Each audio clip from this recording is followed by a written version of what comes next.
Hello friends, welcome back to my channel Explan of Remedy. Again new video for you.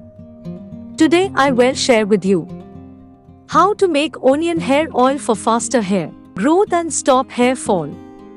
Friends, first I need onion. Onion juice can provide extra sulfur to support strong and thick hair, thus preventing hair loss and promoting hair growth. The sulfur from onions may also help promote collagen production. Collagen in turn helps the production of healthy skin cells and hair growth. Second, I need coconut oil. We have to blending now.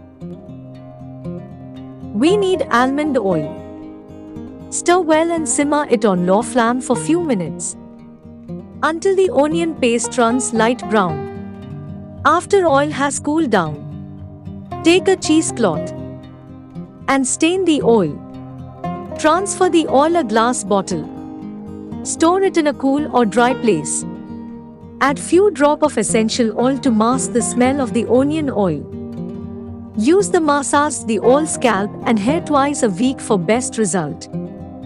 Please like, comment, share and subscribe. Thank you for watching.